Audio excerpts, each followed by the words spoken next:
धम्मपद पुप्पवग्गो न परे संविलोमानी न परे संकता कतं अत्तनोव अवख्येय कथानी अकथानीच। दुसऱ्यांचे दोष आणि दुसऱ्यांनी जे केले आणि न केले ते पाहू नये, आपणच जे केले किंवा केले नाही ते पहावे। अर्थात एका नग्नपंथी संन्याशाने मत्सरातून आपल्या एका स्त्री अनुयायिनीला बुद्धांची शिकवण ऐकण्यापासून दूर ठेवले, परंतु तिने बुद्धाला आपल्या घरी आपल्या मुलाकरवी निमंत्रण दिले।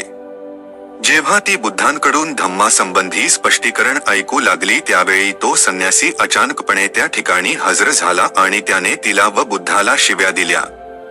अकस्मात सुरू झालेला हा रागाचा भडका पाहून ती स्त्री अस्वस्थ झाली, परंतु बुद्धांनी तिला दुसऱ्याचे दोष शोधण्यापूर्वी तिने स्वतःचे दोष शोधून काढावे असा सल्ला दिला।